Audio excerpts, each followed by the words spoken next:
work at the National Treasury, my immediate supervisor was a lady from India. I was 25, she was 23, and she had worked for 5 years. But she was extremely smart. Can you imagine how it feels? Because when you are 25 here, you can say, I'm 25, I'm a Gen Z. You don't need to ask me anything. But at 23, she was already a supervisor and actually directing us, and we did very big things. To the extent that after that work, you'd just be called for opportunity. So it means she was very capable.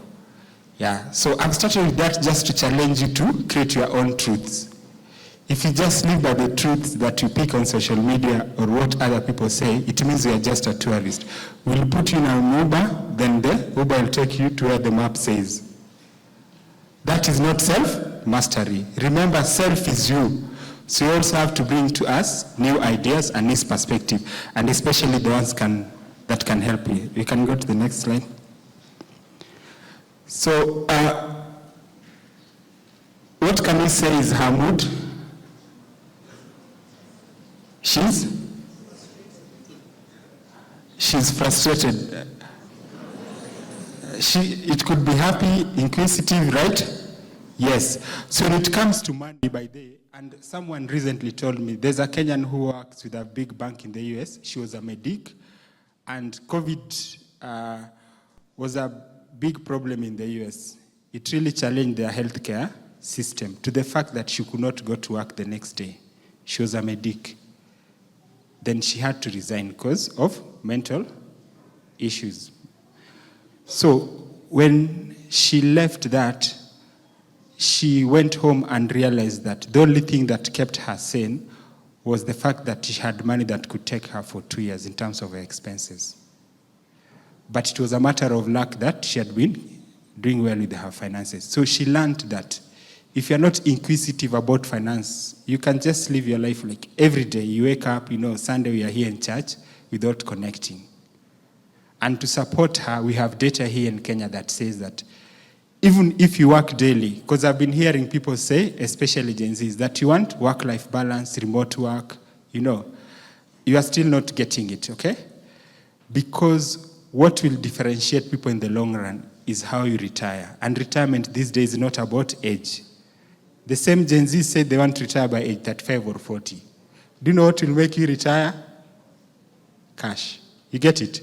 Yes. So you have to connect, because she told me that she was shocked that when she started learning about finance, she realized that finance is like a totally different world.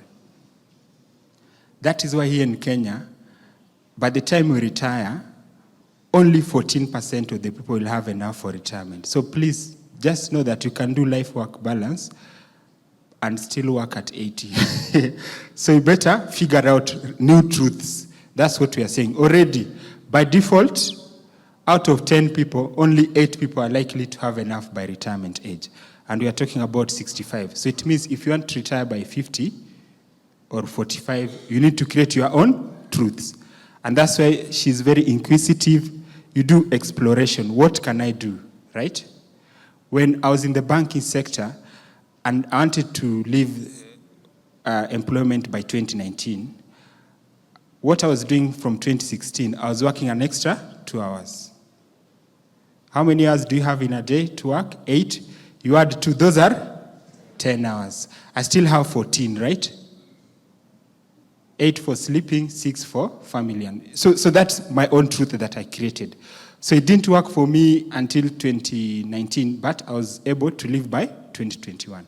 So that's an example of you question things, then you come up with your own truth, which is actually now what makes you someone who is unique.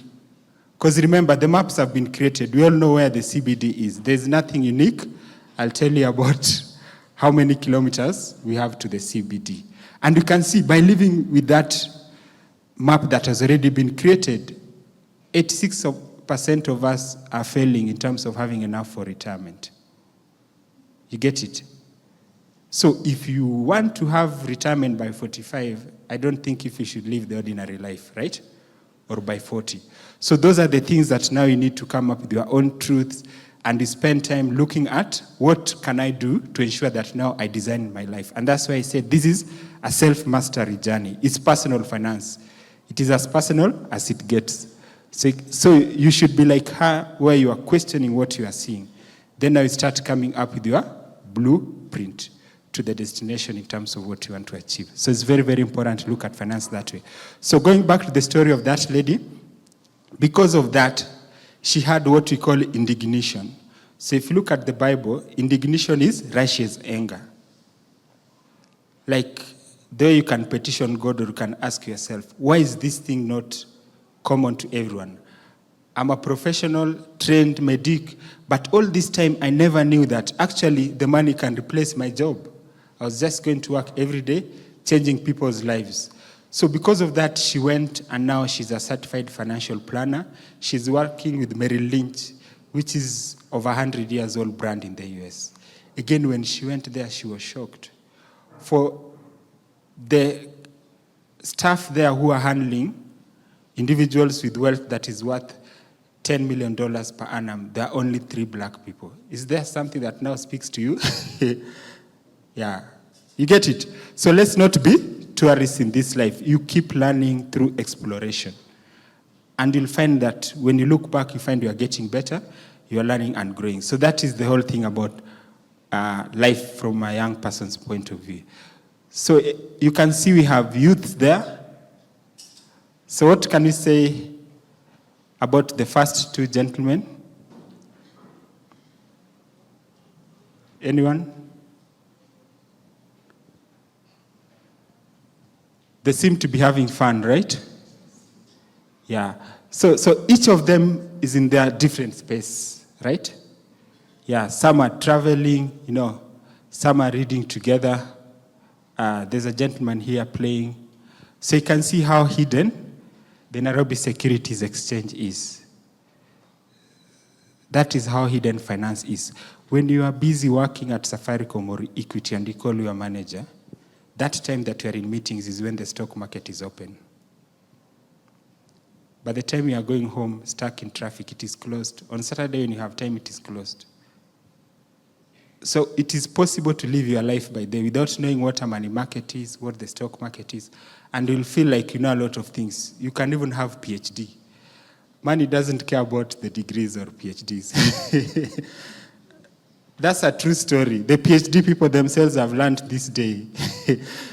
Money only respects the person that respects it.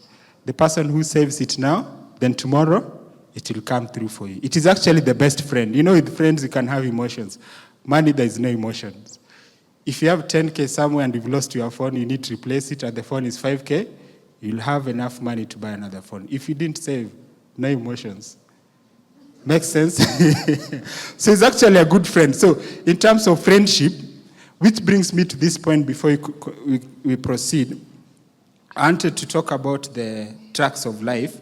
What I'm trying to say is to have a diversified life. So there are 5 tracks of wealth. So one is financial, which we agree that it is possible to be totally unaware of, right? Financial. There's physical. We talk about fitness, right? And fitness people will tell you that if you are in your 30s, that is the last decade for you to consider being fit. Otherwise, when you are in your 50s, you'll have no knees. So they try to tell us, but they can't force you. But it is up to you to care about your fitness. It's also wealth, right? Then we have mental. That's number 3. Number 4 is social. So what is your social like? Is it the social of you have 1 million impressions, then you say friends are a scam? Or is it the social of having 2 friends that you can rely on? You decide, right? Then we have metaphysical or spiritual. That's what brought us here today. So out of those track of wealth, always ensure that you are well diversified in them. Because you can be very good in the spiritual one, but even the Bible said that you should work and leave some inheritance behind. So you cannot hide behind the Bible by living a poor life, right? And you cannot say that because you've gone to the church, you don't need to keep fit. You see? So start creating anchors that will help you have a diversified life. On the social part, I'm here because of Cecilia and Anthony. You see how cool it is. You just receive a phone call, then you find yourself in front of interesting people. That is social. It doesn't matter how many million followers you have online. So you must have real social that you can tap into. So that is wealth. Because social, as you're going to see later on, if you have something that you know, it is only of use to the world if other people need it. If KCB needs it, if you need it as a Gen Z. Recently, there was some movie, I think, live session at Sarit, and there were over 6,000 Gen Zs.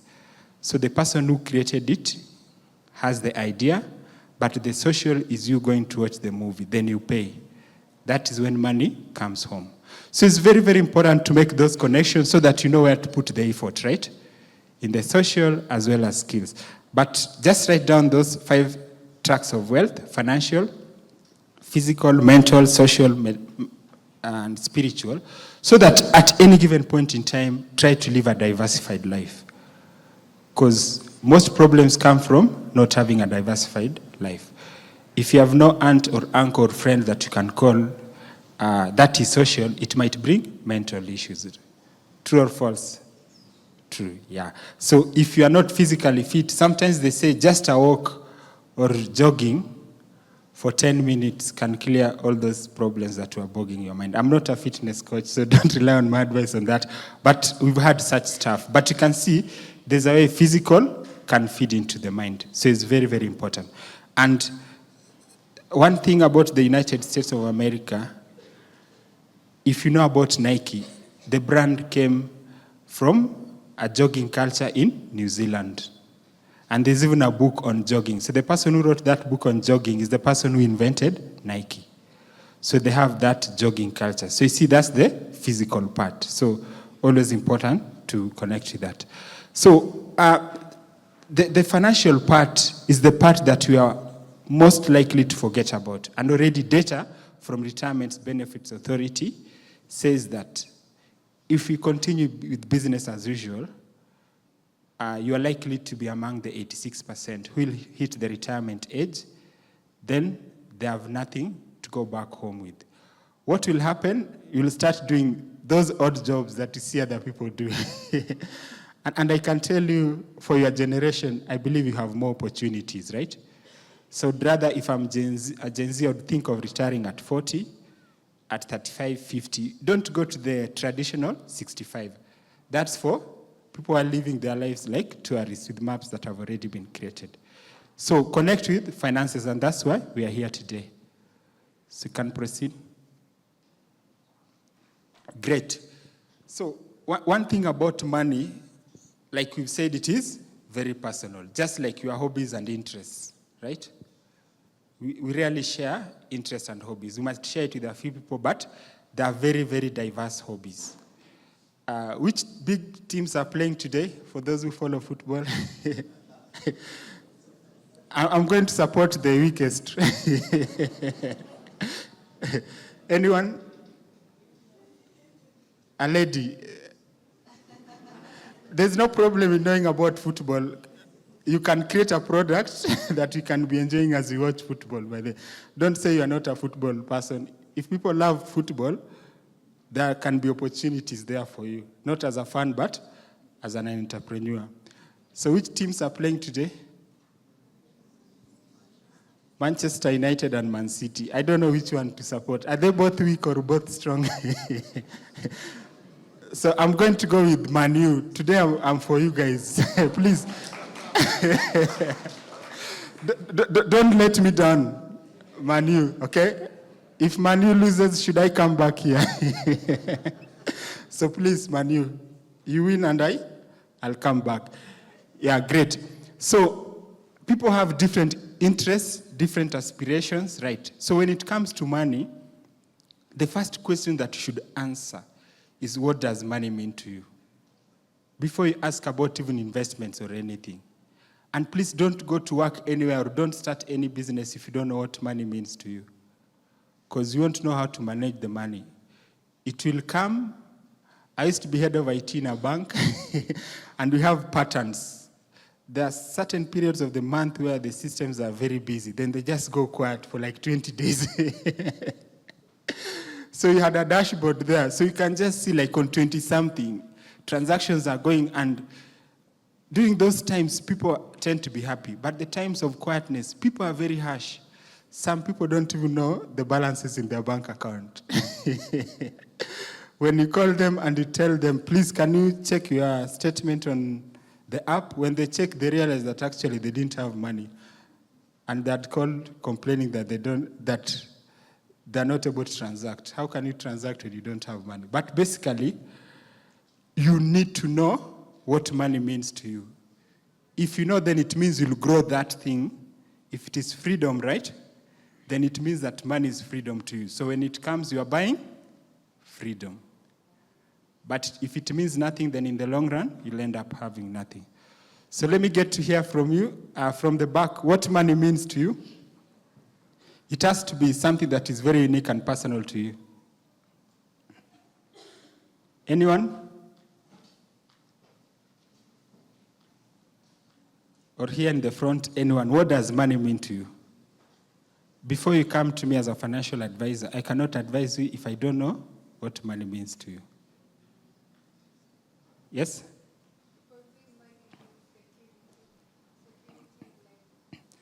Great. That's a very good question. Answer. So, if it means security to you, what it means is that if you have 5,000 Kenya shillings and you are saving it every month, you are buying security, right? 12 months from now, you'll have 60,000 in security, which is known as peace of mind. Do you have any friend that if they have no money, don't even try to call them? Yeah? You will know the bad side of them. But they're not bad people, it's just that they're broke. So please, if you're that kind of friend, us we are your friend, not a friend to your money. Just be nice to us. Or save so that you have the security, right? Because they're just calling to say hi, you know. There are people who are easily irritated if they are broke. So they need to know themselves, if it is lack of money that is making you call us names, you might call me names today, and tomorrow I have an opportunity for you worth maybe 50K, 100K, or millions. I won't call you, I'll call the last friends who was nice to me. You get it? So it's important to know. So for some people, it means spirituality, health, business, career. So segment your life into this so that when you get money today, please don't say that unapigia mwili pole. And school fees at Makini or Riara is due in January, honestly. Just balance them. From that 100K or 10K that you have, there's one for tithe, right? So balance these things. There's one for sherehe, right? It could be 10%. You balance so that you have a balanced life. And that's why I've tried to create in this slide gym and fitness, business and career, relationship, personal development, finance, etc. Fun, etc. So fun should not be the excuse of why you are broke. Because when you are broke, you move from fun to misery, right? Yeah, so you'll be connecting 2 fun points, 8 misery points. So that's quite unbalanced. But you can have both fun and still a good life. So it's very, very important for you to answer that question. What does money mean to you? Write it down so that when you are going to work somewhere, when you are doing a business, you know that this money should enable me to go for holiday, you know, go to school, buy a car, right? Buy a house, achieve financial freedom. Then now you are connected. You'll be living in the spirit of money. So it's very, very important to have that question. And that's why we say it is personal finance. Situations, needs, hobbies, they're never shared. So you have to take control and answer that question before you proceed to any point of looking at money. Yeah, and always begin with the end in mind. So for some people, 12,000 Kenya shillings is a big deal now. Maybe you're not the demographics, but let me tell you, 12,000 is a lot of money for people now. They can go to Machakos bus station, probably 3,000, go to Shags with some small shopping and come back. But what does it take to hit 12,000 in a year? 1,000 per month. So begin with the end in mind. Money works with time. So the best friend of money is time. 10,000 every month is 120 at the end of the year. I think if you have 120,000 somewhere, you could be among the top 3% people in Kenya. Jokes apart. You might meet people who are doing big things in life, but they cannot solve an emergency worth 10,000. Yeah. So if you see how time and money works, it means by year 2 you'll have 240 plus interest. Believe me, no, that is, by year 2 is 240, right? Yeah. So, and if you are doing 20,000 every month, by year 4 you'll have 1 million. That is the blessed number of wealth. In your life as a Gen Z, please, have an aspiration towards 1 million. Because wealth starts at 1 million. So once you've hit there now, your mind opens into the world of millions. And the other challenge is, if you don't care about 1 million, I want to ask you a question. Let's assume now you are retired, and let's say even you are doing a basic job, like, which job? Let's say you are doing like, let's say I'm a little cab driver. Now I'm 65. How much do you think I'll need on a monthly basis to survive and live in Nairobi? I could even be staying in somewhere where rent is just 7,000 or 10,000 in a month. But in total, how much do you think I'll need? Bare minimum, not too ambitious. Any number? Already 10,000 will be too little, right? Let's assume 20,000. So if you need passive income of 20,000, you need to have 2 million somewhere else. Somewhere in a money market fund or government securities. So never ever say that 1 million is a lot of money, because 1 million can only give you 10,000 per month. So you have to have the right dreams and ambitions. You can see all of us will need maybe 20,000, 30,000 at some point in time. That comes automatically. It could be when you are 35, 45, 50. So always begin with the end in mind, because there's some people will say, for me, I can't save, I don't care, but you want to own a car, and the car is worth 3 million. So how will you get the car? Will manna fall from heaven? Yeah. So always begin with the end in mind, with the aspirations that you have. If you want to do a course, 3 years from now, you should know how much it will cost. How many people are in finance space here? Yeah. Is it true that if you just have finance degree, you'll be the last to get a job in Kenya? It's close to that, right? You might need to do, is it CPA, ISIFA, CFA? Yeah. So now you should ask yourself, how much will it cost me to do the CFA? It could be 200,000, 500,000 CPA. So that's how you should be looking at your financial goals. The same should work for holiday or sherehe. If you want to go for holiday in December, don't have an emotional goal like, I'll go to Diani kupigia mwili pole. Say, to go to Diani, it will cost me 120K. Because of that, now I'm saving 10K every month. So from us, not to judge people, but there are some statements that if people say, I already know this person and money, like it is natural to go for holiday and have fun. It's part of life. And you'll see in your budget, there's already enough money to have fun as long as you plan. So it's very, very key to always begin with the end in mind. So don't say that you see yourself owning an apartment in Kilimani or Kileleshwa by age 35 and you are doing nothing. That apartment, how much is it? If it is 10 million, then it means that you need to be putting 50K per month, let's say in a money market fund or circle. Then in 10 years, you'll have your 10 million. So 50K is not a lot in 1 month, but in 10 years, it can grow to 10M. So once you start working that way, then it means that whenever you receive your income, you know that this is for having fun, this is for that house that I want. Because remember, it is your own goal, dream, and aspiration. And already we've been told that If you set your goals, dreams, and aspirations and you achieve them, it's the only time you'll be happy. So these other happiness we can buy, but the one that is very intimate and close to you is the one that you set for your side, then you work towards it. And that's why you find that, I don't know if there's anyone who knows Adesanya here. There's a boxer, or is it a UFO? Is he a UFO guy? There's a time he won and he said he wishes if everyone could be as happy as he was at that moment in time, even just for 1 minute.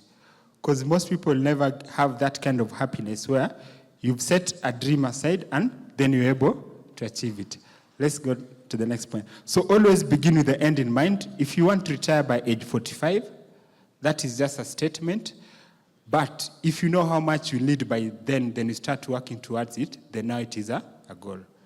So you'll design your career, your business, everything that you're doing will be working towards helping you achieve that dreams and aspiration. Great. So today we are here in a church, and I can see you are very structured, and I loved when the youth were singing here, very structured, right? So there's a structure of doing things. So for you to achieve anything in this life, you'll have to create a structure.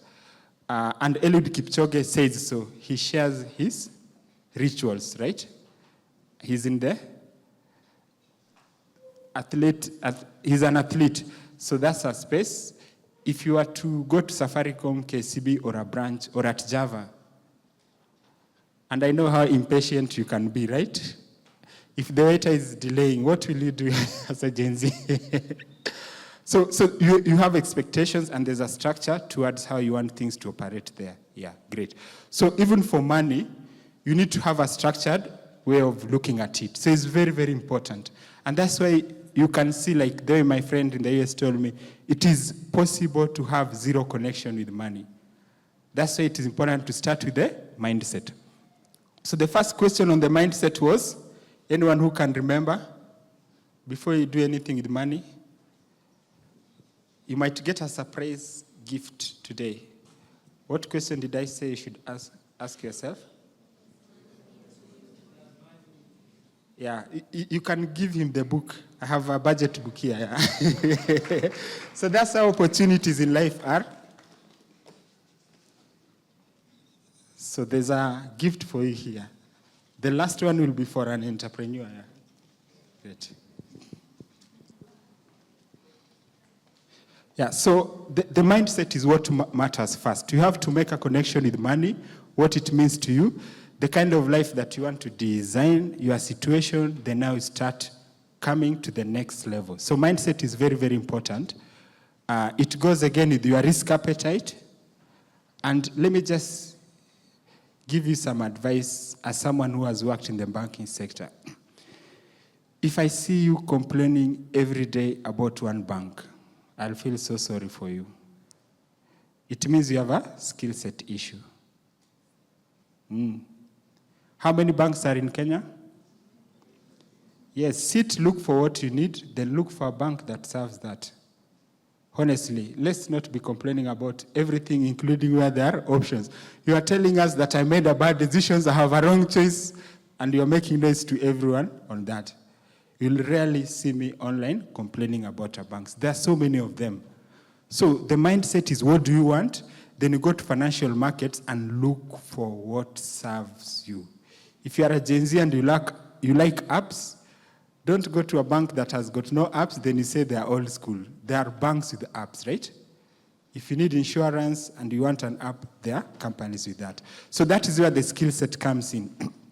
Once you've sat down, you'll say, these are my goals. Goals can be, you can put them into 3 categories. Short term, medium term, and long term. Because you can't do everything in one day. You have to be realistic. So short term could be maybe you want to do a course, you want to go to dancing school, right? You are into football, you want to learn new skills in the next 18 months. Whatever you want to do in the next 18 months, that's a short-term goal. Then 3 to 5 years could be medium term. Then long term are those things like, if you are 25, you want to retire by 35 or 40. Actually, I have a Gen Z that we've designed a retirement plan for them. They're 23 and they'll achieve it by 35. So they're just different categories of Gen Zs. Don't hide behind Gen Z. Some will retire by 35, some 40, some will be just like our generation, who wait to be told that, Mr. So, please, you are a civil servant, you are 65, it's time to go. Then I realized that the car that I have is owned by the government, the house is owned by government. There's literally no one to go. There are people like that in civil service. They play cat and mouse game with the ministry. If they usually sit in the 6th floor, they'll hide in another floor just to draw salaries, but they're out of time in terms of their retirement age. So it's very, very important that from a skill set point of view, design that roadmap and look at the different stages or life cycles, okay? Don't just think about you being 25 now or 24. Just to give you some mentorship, millennials used to be the hottest people in town. I think we were even told that something will happen to computers in the year 2000. There was a lot of things, and HRs were optimizing the workplace for us. What is happening now? No one cares about us who are in our 30s. Everyone is on Gen Zs. Please, Gen Z. The next people online is Gen Alpha. We'll forget about you. So take advantage of your 20s, get the skills. But the skill set that we are talking about here from a money point of view is to know that if I want to retire by age 35, what investment options are available for me? Okay? How do financial markets 101 work? How does it work? And there's no word jargon in this world, okay? Because how can someone who was 6 years old, 10 years old, end up being a pilot or a medic? Or how can someone in Kenya know so much about Manchester United or Arsenal? Okay? So if you're interested in things, you'll learn. You'll go to the Central Bank of Kenya website and you'll ask your friend who is from finance. Because I believe you went to primary school with people who ended up being in financial and investment advisory space. Some are in your family. So it is a matter of interest to learn skill set. So if you believe that spirituality is important, you should believe that the National Treasury, Central Bank is also important. Remember, spirituality is just one of the 5 wealth tracks. So you need to know how does CBK work, Capital Markets Authority, NSE, SACCOs and regulators, etc. Then you see what do they have that can help me achieve this dream and aspiration that I have. So that's the skills that we are talking about. And remember, when we shared the picture for the youth who are happy, the NSE picture was at the bottom there. So it's not easy to see it. So by default, with a lot of humility, I can tell you that lack of skill set is the default. And that even happened to me, because I think we were one of the first few people to do computer technology in this country, and you'll feel great, because we're being told IT is the future. But when it comes to money, the first 4 years, if I told you the things that I did with my money, the first salary, we disappeared with some friends of mine. We went to Malindi.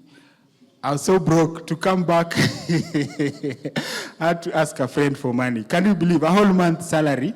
You blow it up on a weekend. So that is lack of skill set. So I'm not calling people name, but that's the default. So if you have the skill set for finance, you are amongst the few people. Because in the education system, you can actually go up to PhD level without ever being told about money matters. But the money will come, you see. So that's how skill set is important. Understand how CRB works, okay? So you might not care about CRB, but I can tell you when I was in the bank and the promotion came for me to be head of IT, that was the most scary part in my life. Do you know what they do? They tell you to print your credit report, then it goes to CBK to check, and CBK regulates CRB, so you can't lie. So if you took those funny loans, can you imagine how embarrassing it would be? You want a job to be a head of a department in a bank, but you have some 2,000 or 3,000 loan that you didn't pay. So you need to know how the things in the financial services industry are connected. If you are to get a job in a bank and you are negatively listed in CRB, you might not get a reason why they didn't confirm you, but you might not be confirmed because of that. So understand skill set, everything. CRB says about you, like it speaks about your character, that you cannot rely on you. That is what it says. You can have opinion about yourself, but you'll say if you took someone's money, you said you'll return, and you've not returned, people who don't do things that they say they'll do are known as, who are they? That is how the system says. So it's very, very important for us to understand skill set. What does it mean? If it is investing, how do investments work? If it is savings, if it is insurance. So never let anything be sold to you. You should have the mindset, understand something, then you go to the financial services providers.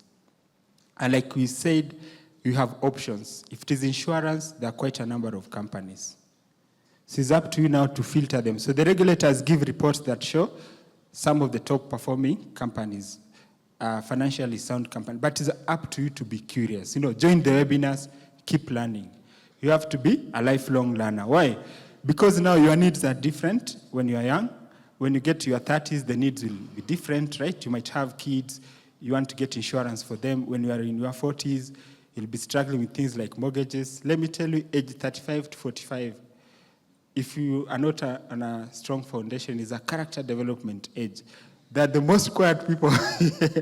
That's the age that in January I had someone will tell you, I had this mortgage that was in USD. I took it when USD was at 100, now it is at 160. The kind of problems those guys have, they're huge and big. So it means you need to set the foundation now and create a roadmap. Not by age 45, this is what I want to do. By age 50, like that. So that's why it is an advantage to be young, because you can create the roadmap. So skill set is important. Understand different investment options. And the game that you should do, start with defensive investment options. Can we say defensive?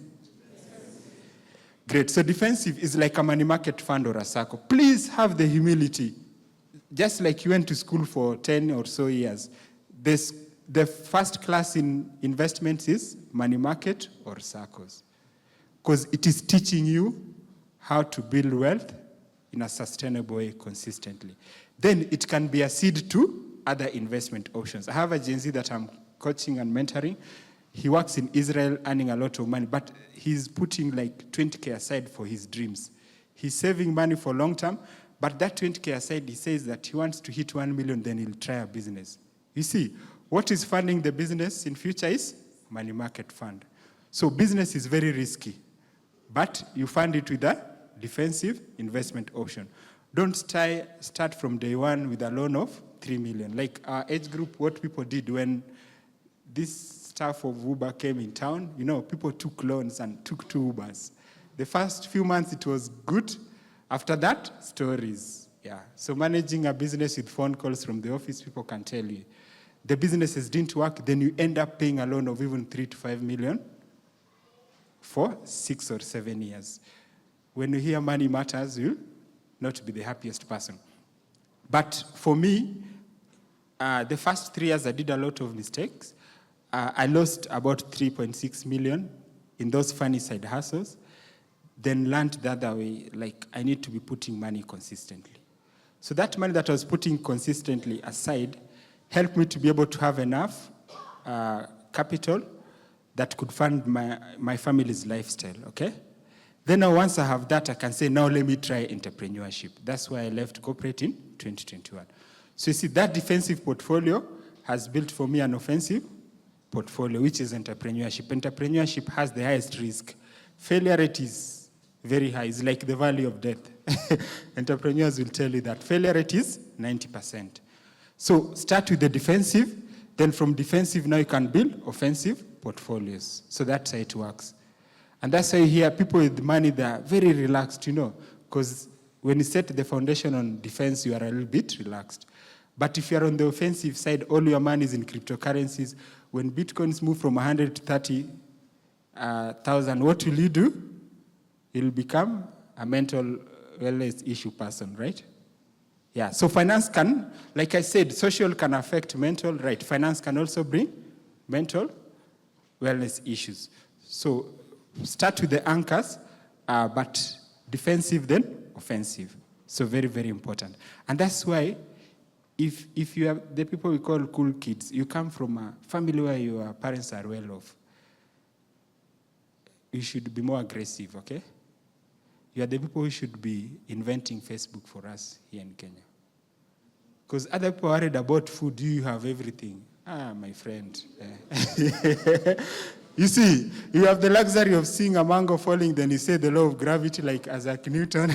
Other people don't have that time. They don't even know what they are going to eat. So please, if you are a cool kid, my friend, you should start a startup like Fingo, you see.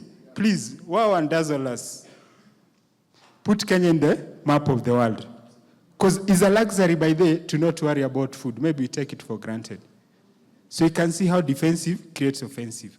So you need to look at it that way. Then finally, we talk about, so before you go to toolset, I want you to do a small assignment. If you have your phone, how do you check if there's someone who has used your ID to buy a SIM card and register a mobile number? Do you know that? It is star. It's from Safaricom. Can someone tell us? I said we are explorers, we are not tourists. How do you check if there's someone who took your national ID and registered a mobile number with it? You know they can take a mobile loan and it will be on you because it is on you. Is star? Anyone who has gotten it? We are explorers. Huh? Yes, try. Star? Star 102 hash. No, not star 100. Good try. Anyone else?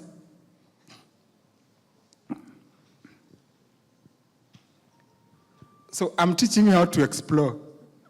Because if me, the real Gen Z, that the person I'd consider Gen Z is someone who is exploring things. Because that's the age you should be finding your own truth. Star? Yes? Star 106 hash. Let me check from my end. So you can try.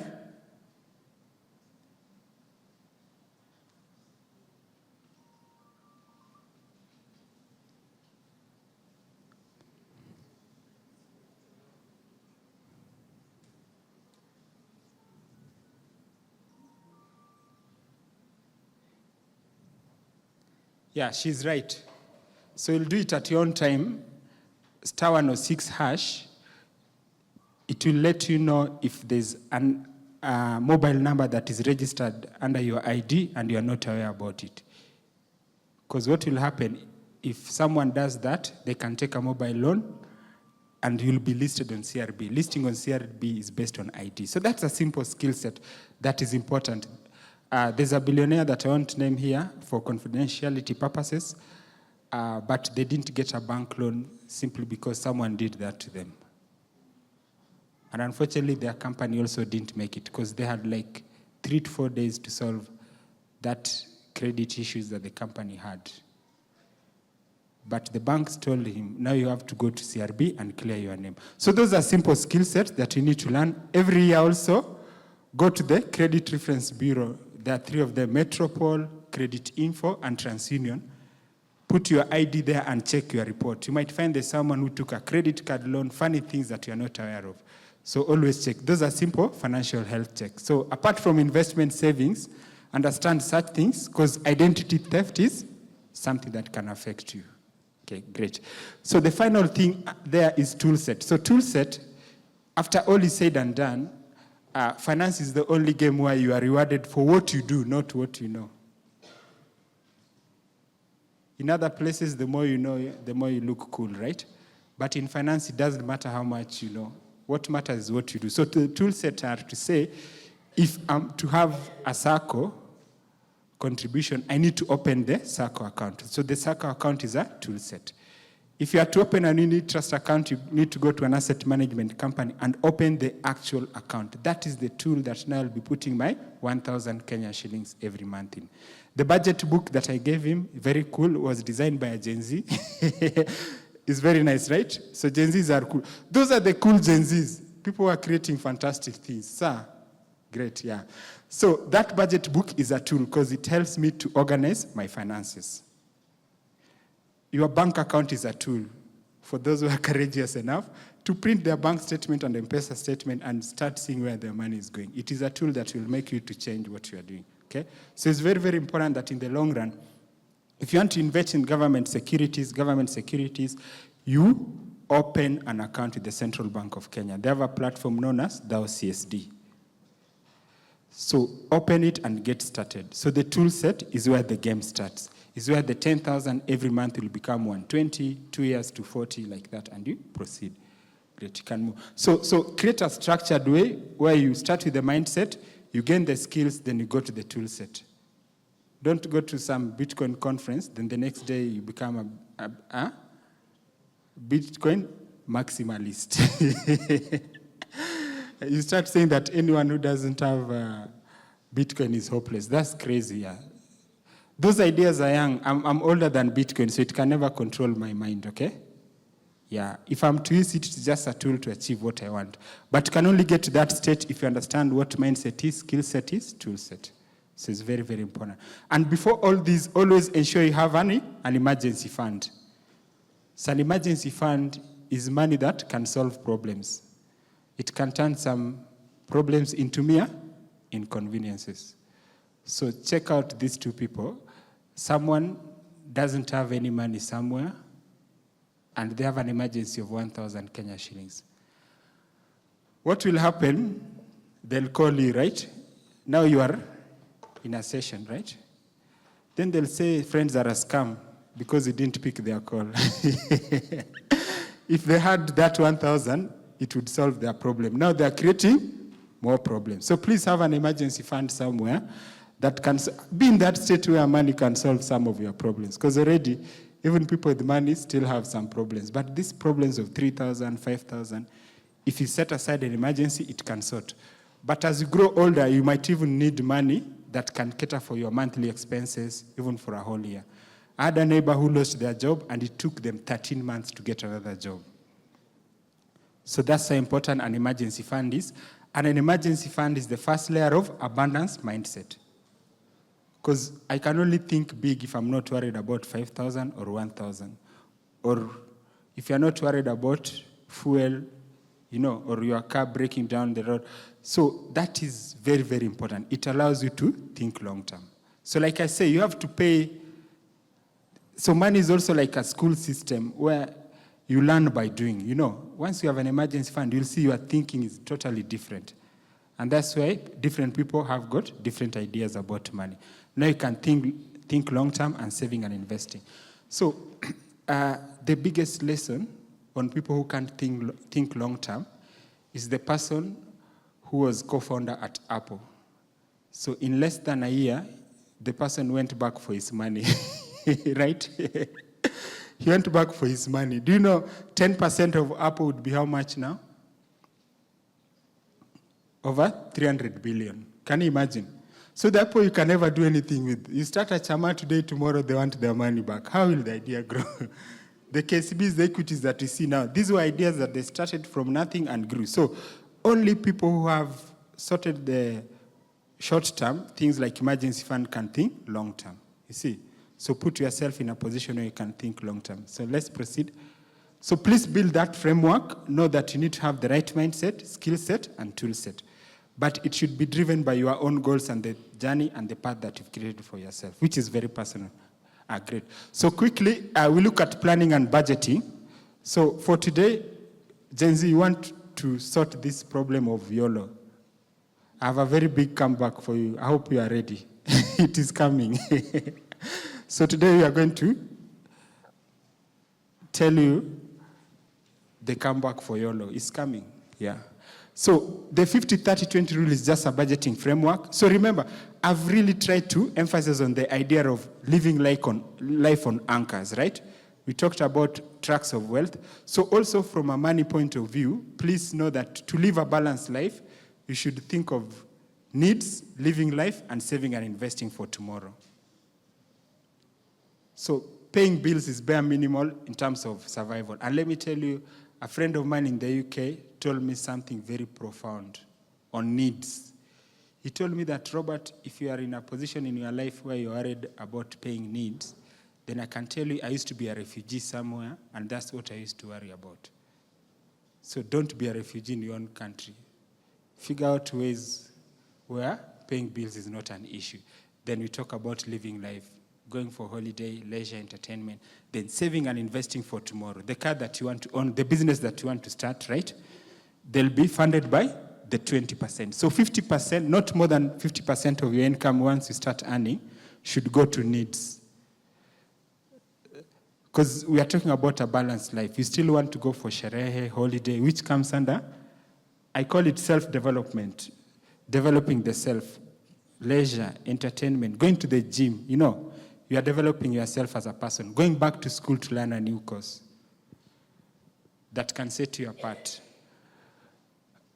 If you are in the African setup, truth be told, there's something you call black tax. So that one, you call it, in Abojani, we don't want to use bad words, we call it money boundaries. So just plan for it as well. So if you're earning 50,000, you can say for that category, it falls under self-development, which is 15K. So 10K can be yours, then 5K for other people, right? If you are struggling with that, for illustration purposes, let's assume I'm earning 100,000. So that's close to 3,000 per day, right? So look at the money you give people in terms of days. If you can give people even 1 day of work, I think you're a good person. I can tell you it is a lot of hassle to wake up in the morning, drive or go there with your bosses, colleagues. So if I'm earning 100 and I'm giving this person 6K and they're lecturing me, you know, there are some relatives who can tell you, so now what will 6,000 do? Why can't they go and do that work on your behalf? So when you start seeing it that way, it'll change how you dish out money. So it's very, very important to use this rule and remember the 20% is what is buying for you the future that you desire. So that's an investment. So if you claim that you're earning too little to save, you are saying without knowing that you don't care about your future, dreams and aspirations. And believe you me, the life expectancy here in Kenya is above 60. So if you think you're going to be 25 forever, ask us who are in the mid-30s to 40s. So just know that the 10K that you get, try to set aside even 500 or 1,000. Remember, if your income grows to 20, 30, 50, you'll naturally increase it. Yeah, great. So look at that from a budgeting point of view. Then quickly, there's some ratios that you need to watch out on. So debt to income ratio, ensure that if you have a loan, it doesn't cost more than 25% of your net income. Aren't you the same person who wants to buy a car, want sherehe and stuff like that? So not all the money should go to paying back the loan. So debt to income ratio means the monthly loan installment amount that you are paying should not exceed 25% of your net income, because there are other things to do in life, right? Great. So the same goes for house affordability.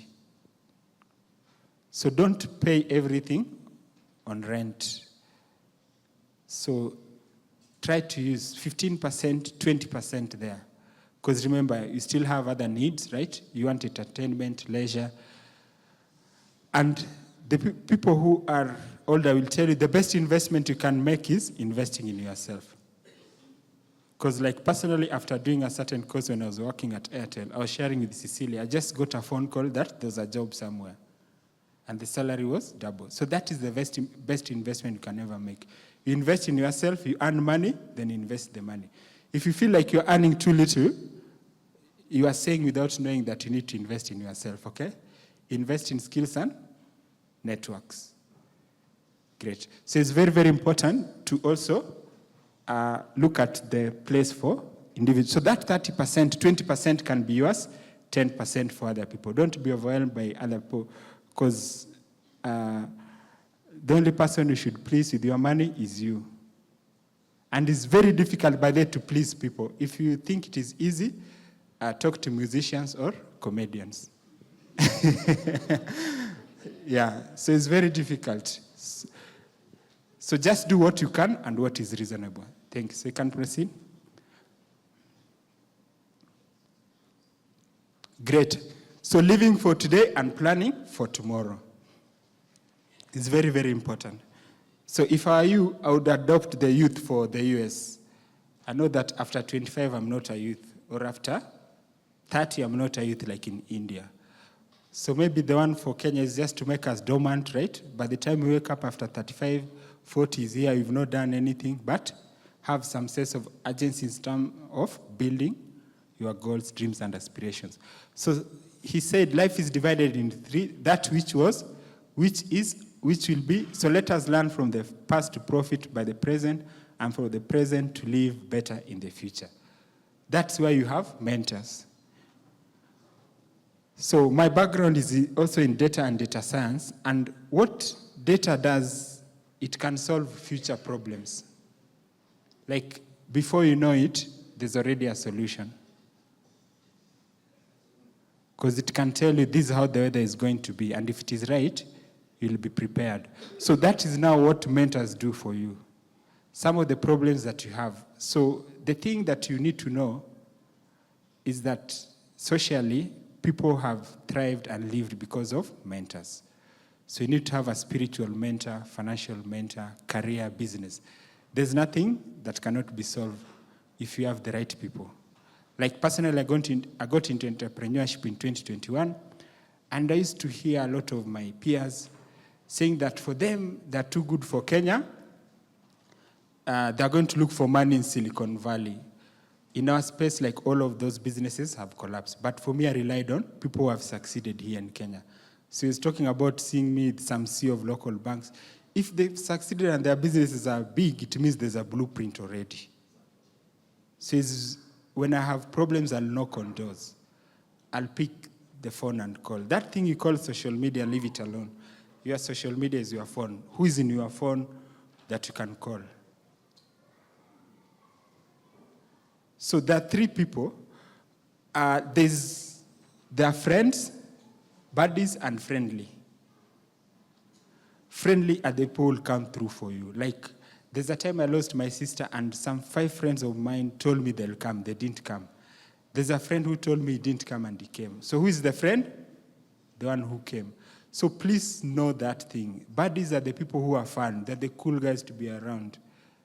The ones who know how to dance, you know, the best. You want to be like them. But beyond that, there's nothing else. I'm not saying don't spend your time with them, but just know at the end of the day, it is the friends who matter. Then friendly are just people that you need to be cordial with. Probably they're your colleagues.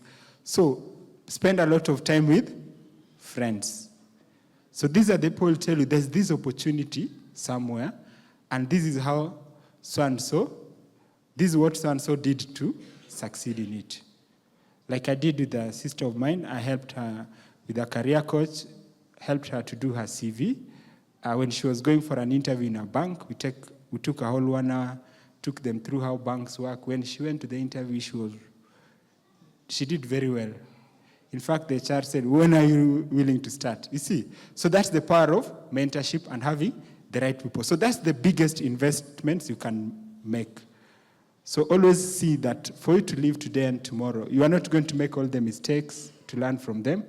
See who are around you career-wise and business-wise to help you grow. Mark Zuckerberg started Facebook when he was only 19 years old. But who was his anchor in the business? A lady known as Sheryl Sandberg, who was much older and had worked in other bigger companies.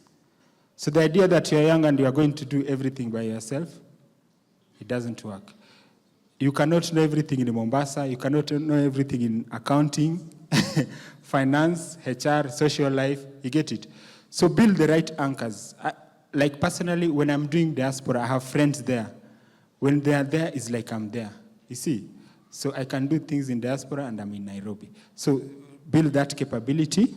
And know that to live life, you must always have those kind of anchors. In the 5 tracks that you talked about, there's spirituality, physical fitness, mental, finance, and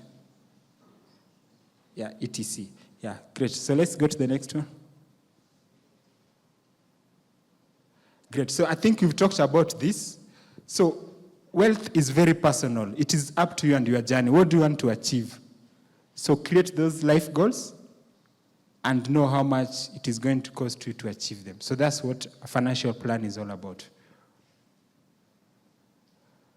So this idea of saying that if you are a Gen Z and your girlfriend or wife is expectant, then you start calling us an hour before the delivery. My friend, there's no emergency now in expecting a baby. It is a whole 9 months. Please, anza kujipanga mapema. So life goals and how much? So, please know the implication of all the decisions that you are making financially. Yeah, because I know you are lucky since you have soft landing. You know, in our generation, after you're done with campus, that is it. Like my dad gave me rent for 6 months, and he said, this is the last time you're getting money from me. But I see in this generation, the parents have a little bit of money if you look at it demographically. So that can give you soft landing whereby you have the goal, but you're not looking for the money. So start connecting the goal with the money now. If you want to go for holiday, whatever you want to do, if you want to start a business, how much will it cost, okay? Then you start saving towards it. Then create your own roadmap. Because life is a very personal journey. What do you want to do 3 years from now, 1 year from now, like that? And like I told you, money works with time. So you can see in 4 years, if you are doing 20K per month in a circle money market, you'll have one name, right? Once you have one name, you start talking millions, you know, level up to 2 million like that. But it is time that will give you that money. You might not have it today, but with time, you'll have it. So please create this roadmap, your own roadmap. You should have something that you invented. Like if you create this for yourself, you've invented something for yourself. Don't just flow with everything from other people, because you have a connection now with this at personal level. So next. So it's very, very important to look at that from a financial point of view, through the life cycle and what you want to achieve. So the journey in the life goals, so you need to know where you are currently, and if you don't have a job, we are going to see in some slide here, you can still invest in yourself. Like you spend 1 hour every day learning a new skill, learning how to write a CV, calling the right people. Call people before you need them. That is reverse psychology. Because we are in a culture of omba-omba, right? So the people who are not asking for things, you just call to say hi, you know. That is reverse psychology. In fact, if people call you that way, you'll even start doubting, hey, what do they want? Because by default, everyone is always calling to ask for help. So offer something before you can ask for help. Buy your mentor that nice book, you know. Yeah, offer something. There's something you can offer. So current status, then when you have the surplus, it could be a bonus. So imagine if you don't have a financial plan like the one we talked about, the 10-year or 5-year.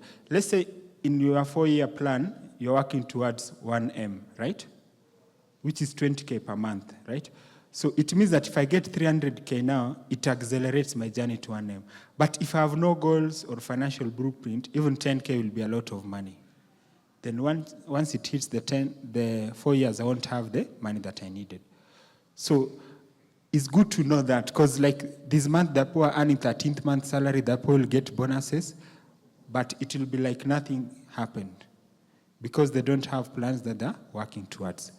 Then understand risk. So under Financial Markets 101, you need to know what you are getting into. So remember, personal finance is a life skill.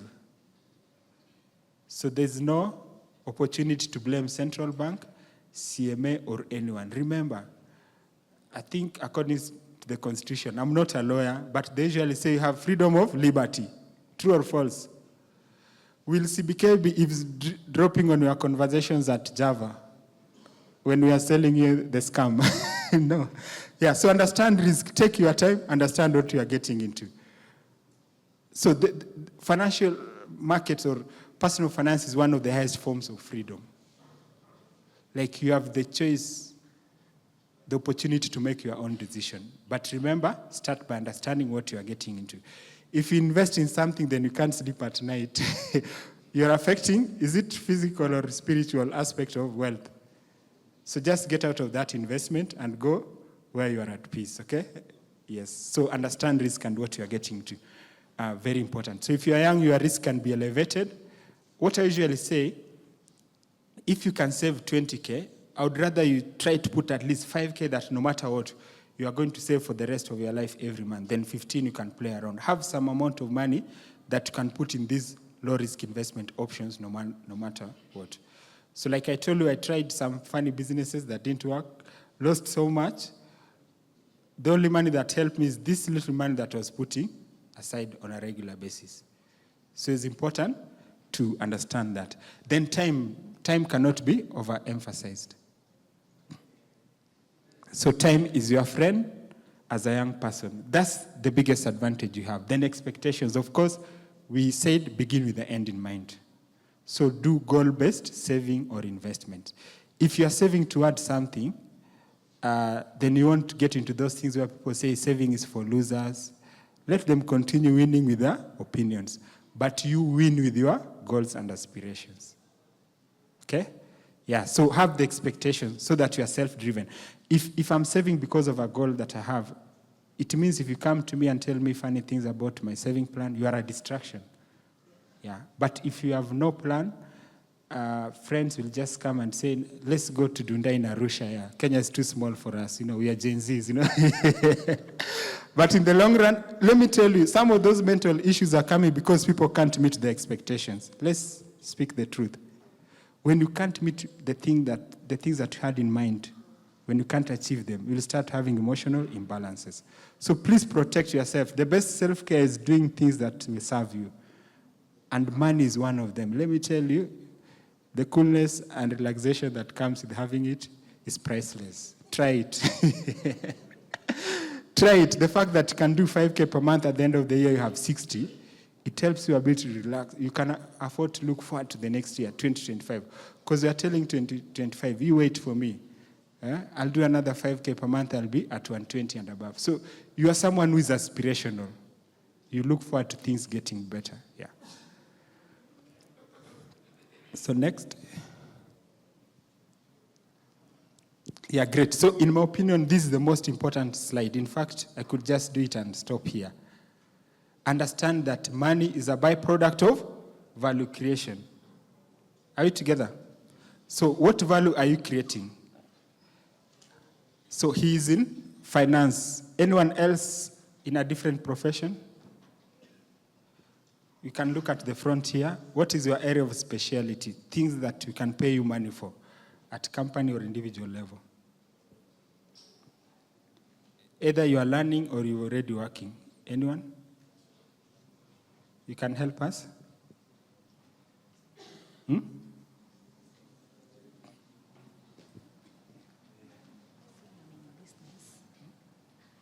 Oh, you are in business. Oh, she's an entrepreneur. Great.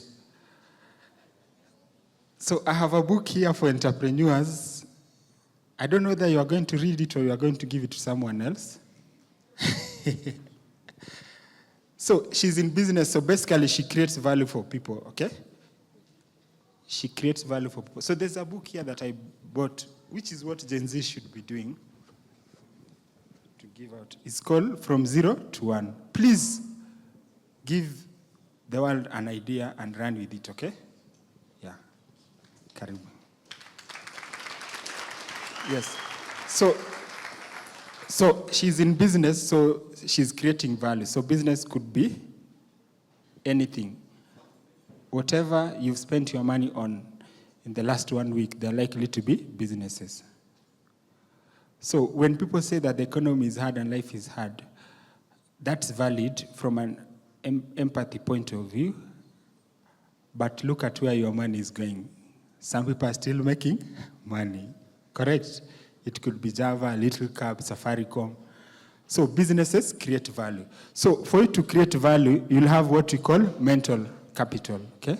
So mental capital is that skill that you have that is unique. Like there's a time I went to a KCB event, then there were some young people there who are dancing, entertainment. They're creating value and making the event lively. That's a skill. Some people cannot do it, they can do it. There's a plumber, there's a mechanic, there's an engineer. But at the end of the day, you only earn money when that skill can serve people. So that brings the social capital. The relationships that we have.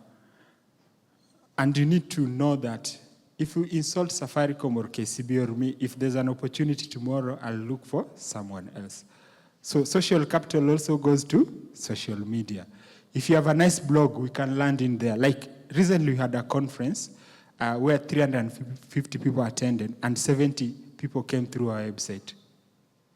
So believe you me, those things that you see in tech, they're money. Social media, LinkedIn, Facebook, Instagram, they can actually bring money because people see what you can do.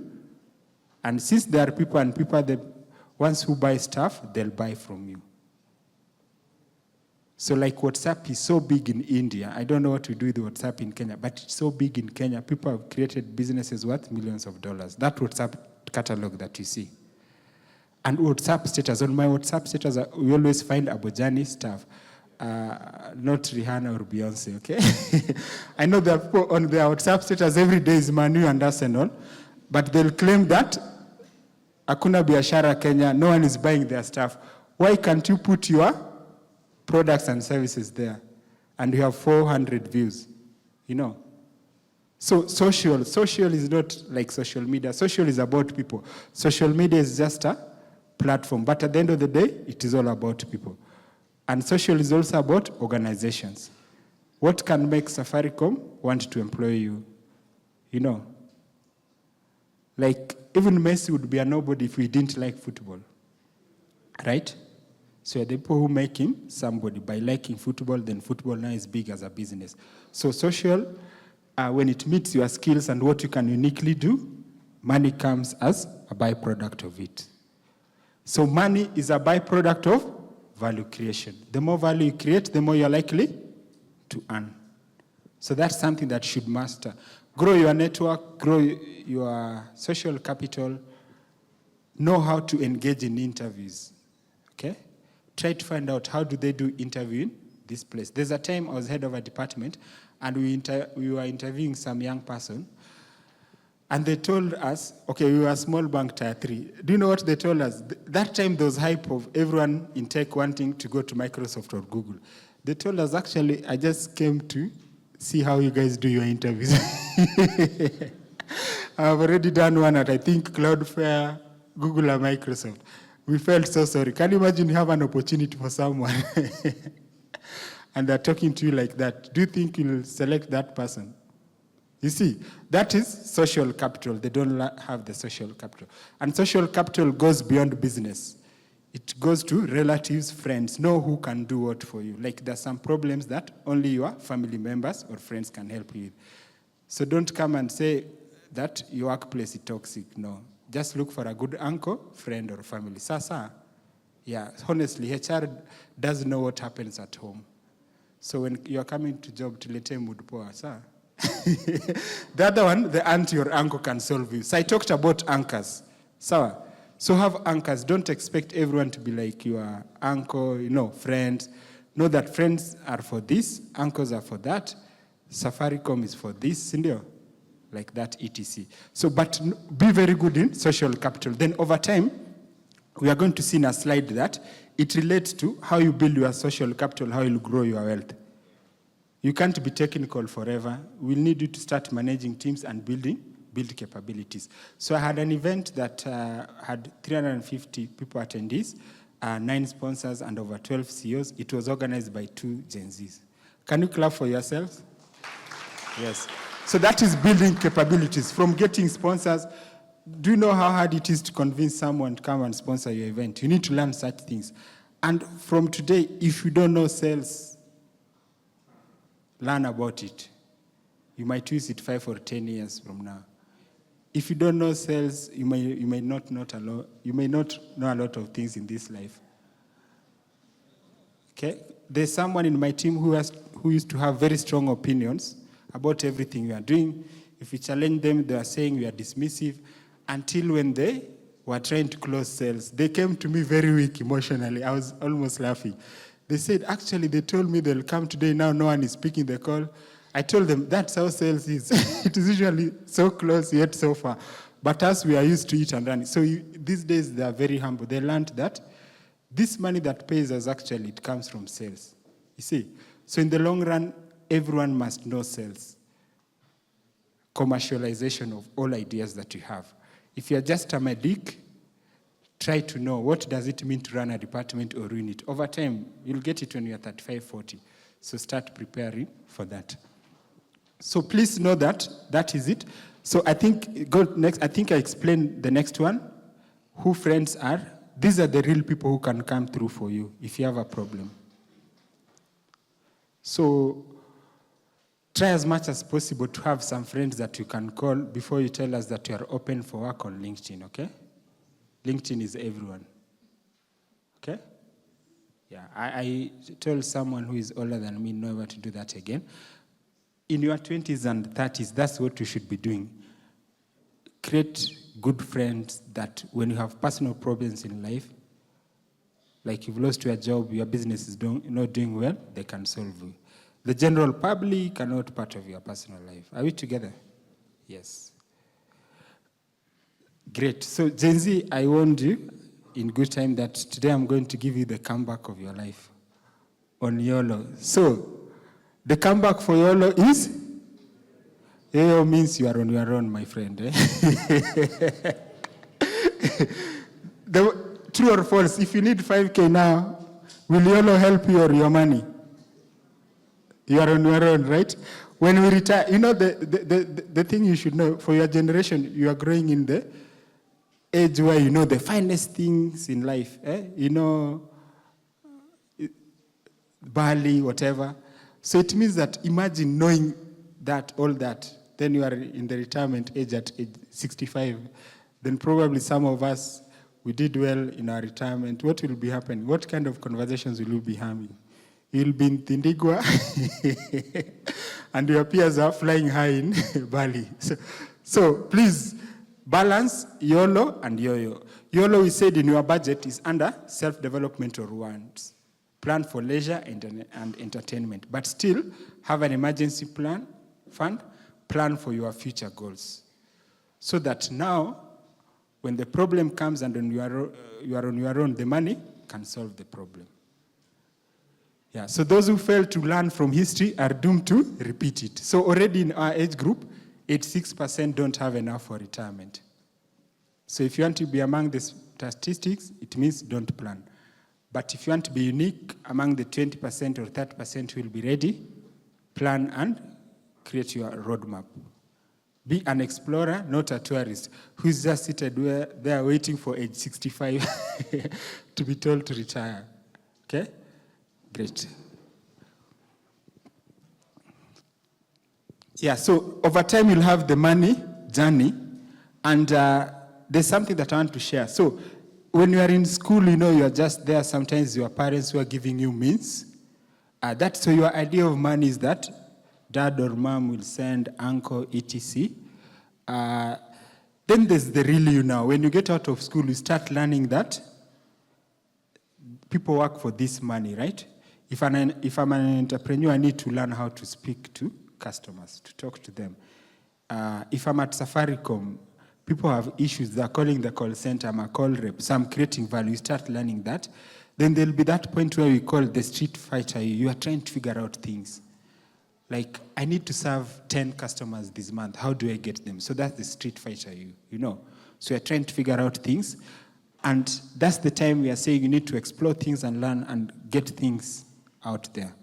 So an achiever is something that can be attributed to outcomes. Ni sure bet. Yani, I just know if I give him or her this job, she'll do. Try to grow into that. It comes with a lot of money, including people who don't like you. Like, my job as a database administrator, not so many people used to like us, but they will still give us jobs. Because database administrators were very quiet. So it means you can achieve outcomes. So that's the growth you. Yeah, so you need to learn that over time and grow, because the life cycle is such that you'll be in different seasons at different point in time with different people. So don't live like that friend of yours who is not managing a team, you know.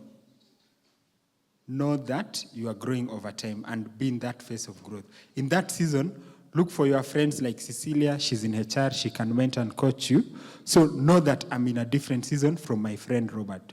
He's my friend from the social cycle, but circles, but from career-wise, they might not offer you good advice. They have never managed a team across different geographical regions.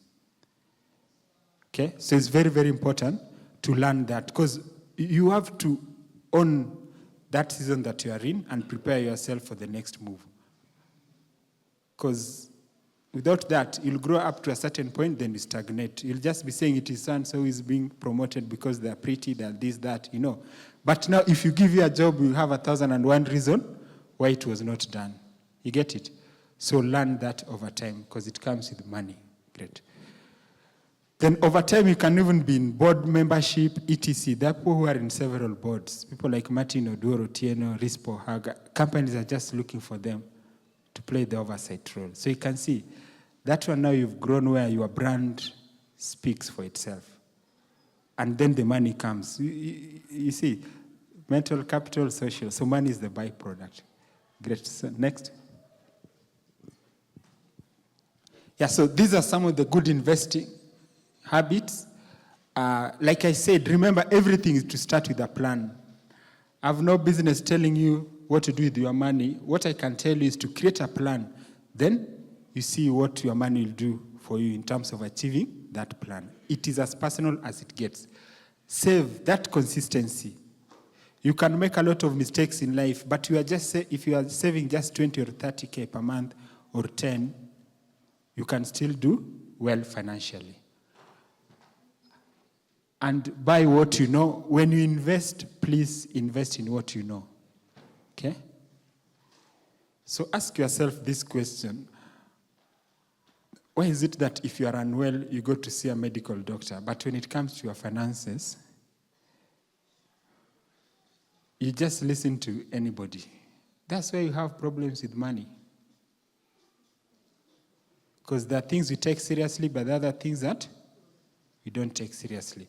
So please understand what you are getting into and do your own research.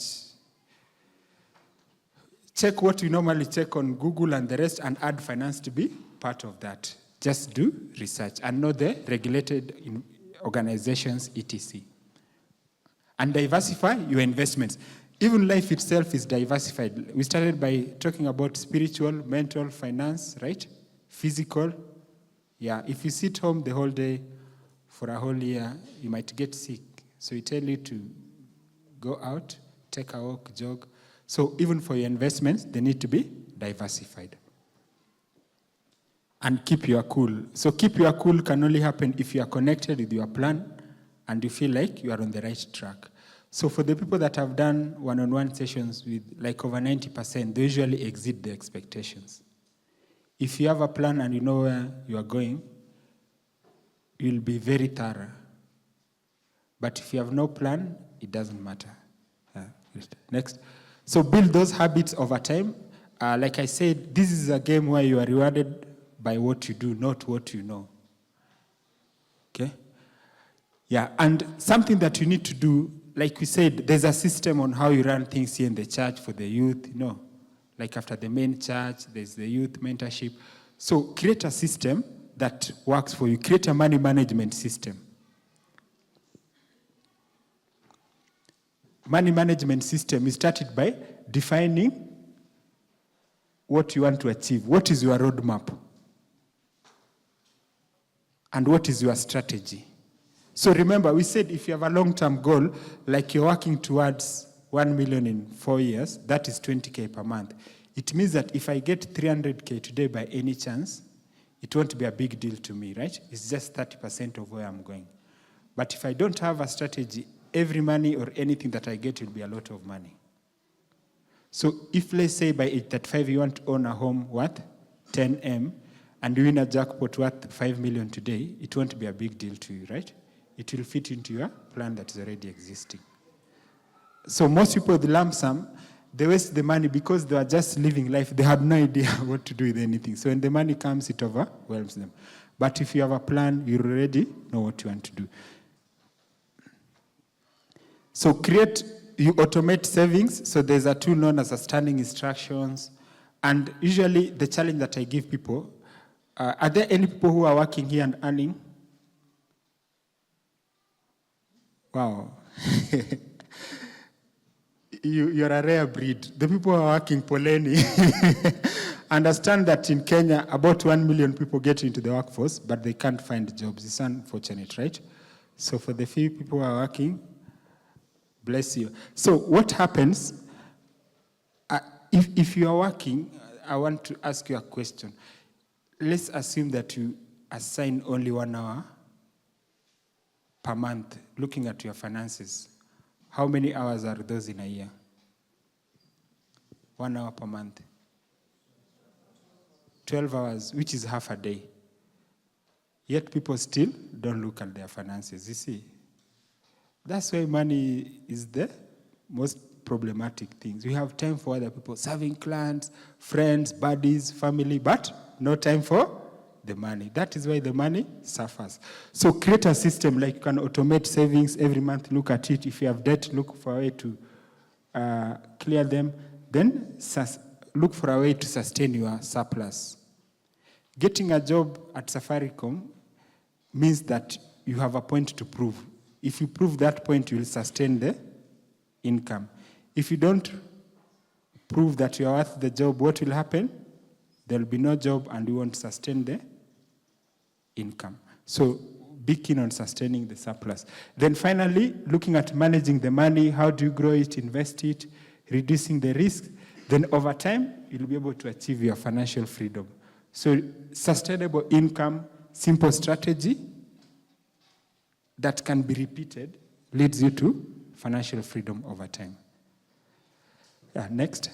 So create a system that works for you. Remember we say we are explorers. Explore and find a system that works for you. But in the long run, let it be sustainable, easy to repeat. Like every month you are doing 2K aside, 3K, it grows over time.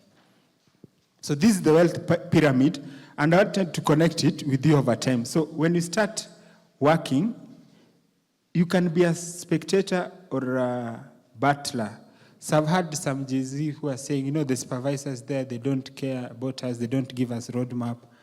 So when you start, you are like a spectator. You go to work, you just see people are doing amazing things, you're just there.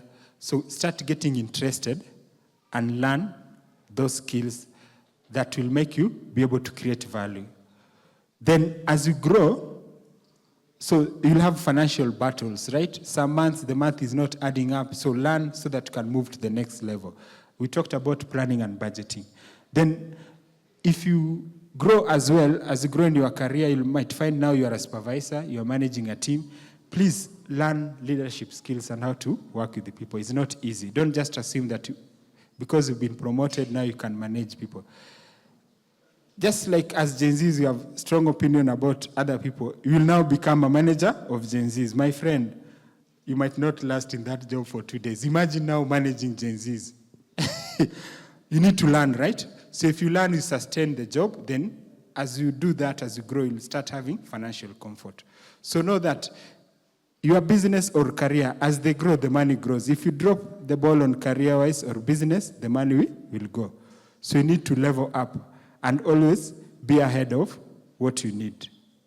Like when I was promoted to be head of IT in a bank, there's some book where they say the first 100 days. I bought them on Amazon Kindle, read them. It gives you a few ideas here. You want to be perfect, but at least you are trying, you are doing your level best to ensure that you can only go up. Yeah. Then now once you become an achiever, you'll be in a phase of financial growth. Like there's a time Anthony was elected for some industry leadership role. Is it Isaka? You see, so now the industry starts seeing your growth. People are just saying, if you want this and this, go to so and so. If there's a focus group or working group, even for artists, you'll see the president say, go and bring so and so together. If central bank wants to do something, they'll say, take so and so from Safaricom, so and so from this, bring them. These are the brightest minds. So that one will also be experiencing financial growth. So you must be very good with people over time. There's no escape here. You must learn how to deal with people over time. And if you go according to your plan, you'll achieve financial freedom. So the way to look at financial freedom is simple. If I want to have 100K passive income per month, I need to work towards 10M. Okay? So 10M can give me passive income of 100K per month. So I can achieve it in 5, 10, or 20 years. So that's how you need to look at it. So work towards it. Because I meet people who say, when I retire, I want to have 300K per month, 200K. Ask them, do you know what 20 million looks like? They say, I don't think if I'll ever achieve that in my life. So know what you need and work towards it. Then the legend status, that one we give you. So a legend is someone who is a symbol of their time. Like if you see Dr. James Mwangi, you see banking. And they're quite legend. So if you're lucky, you can grow to that level. But that one, the world will give it to you, depending on what you did. Like Professor Wangari Maathai. So at that level also, so you need to know that wealth also goes with status and what you've achieved. So like there are some names that if you're head of HR, you are doing interview and you see son says from this family and they've come. You start remembering the great things that the dad did, and you might be a little bit lenient on them and they get the opportunity. So the brand power. So wealth is not only about money, it's about the things that you've done, something that can speak for you when you're not in a room, and then you get an opportunity. So it's part of social capital or intangible assets. Great, I think now we are coming to the end. Yeah, so just some recommendations for you. I like giving books as gifts, because I learn a lot from books. But these days you have audios like from Audible, right? So you can do what works for you. You can go to conferences, but try to learn from other people. So this is a very good book written by Reid Hoffman. He says that all of us, we should consider ourselves as startups or businesses. The way you want Safaricom to be good in customer service, you should ask yourself, what do you want to be good at? And how do you grow over time? So the startup of you. So he says that because there used to be no employments by there a long time ago. You'd wake up and go and hunt for food. So people are sort of entrepreneurial. No one was just sitting there waiting for a salary. And things are changing, the dynamics are changing. So it's good to have that entrepreneurial instinct where you are more concerned about achieving outcomes for other people, and then money comes out as a byproduct. But he guides also on networking and stuff like that. The most profound thing that he told me, like when I look at the graphic that he had for our conference, people are asking me, where did you get all these people? We had some lady who is in the Kenya football team for amputee. They went recently to Colombia. They are number 4. I know you don't know that, right? So that can also tell you a gap. Can you create an app that can give us information about Kenya, the serious things that are happening about Kenya? It is a very big gap. Because we only told about other things. The day there are US elections, we are all experts. But so many things are happening locally and people don't know. So you got that lady, you had CEO of Concerns, we had several CEOs. So Reid Hoffman told me that the best way to get things from people who are above you, the best way to network with them is always to offer something. The day you have something, they'll come for you because they feel like they need to also support you.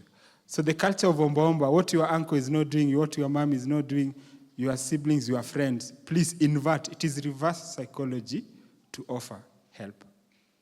Because majority of people just see that it is all about them. Me. I think there's that cartoon of Finding Nemo where one of them says, mine. Everything is all about them. No. Extend, and that's something that I learned. That. Then this is like a classic on personal finance and investing. It's very good, very old, and it helps. And this one is done by someone known as Ken Munyoncha, a very good speaker. It talks about local financial markets. So you can read this or any books of interest, but just learn to work on your mind on those 5 anchors of life. So let me just repeat them.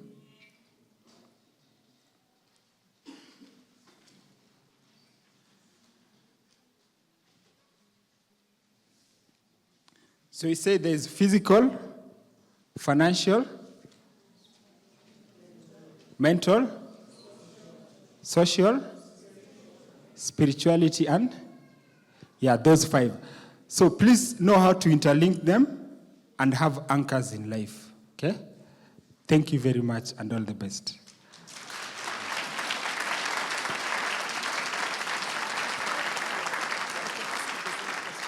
All right.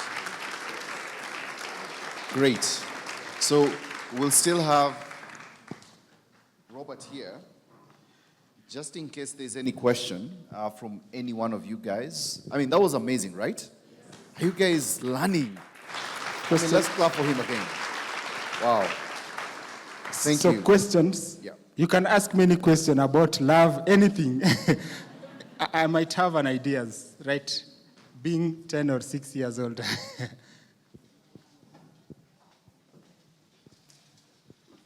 No, I just want to ask you one question. What does money mean to you? So for me, money means service to me and connecting with those things that I really love. So that's why I left my corporate job to come to run a startup, because it allows me to serve people.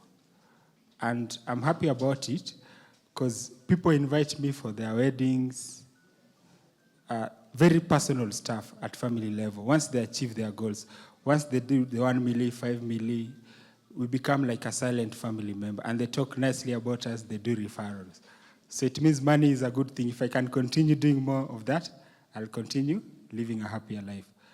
Because I help people to realize their dreams and they're fulfilled. They'll come and tell you, my son now is in the UK, I'm so happy, I'll continue saving and investing. So I believe money should allow us to serve the world. Living in your own world is too miserable. I mean, you have to extend yourself and connect with the real world, which is other people. But can only do that if you've sorted yourself. Yeah.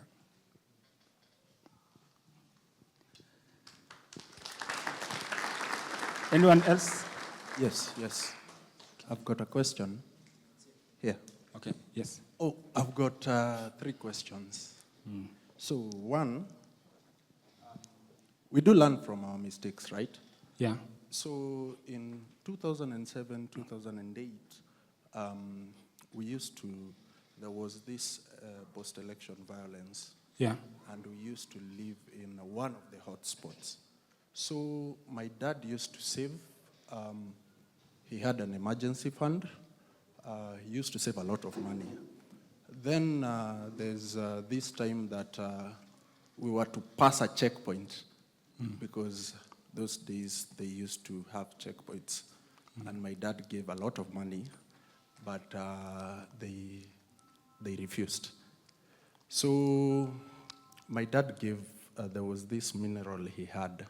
I think it was maybe gold or something. And they let us pass through. So from that day, I came to notice that money is just paper.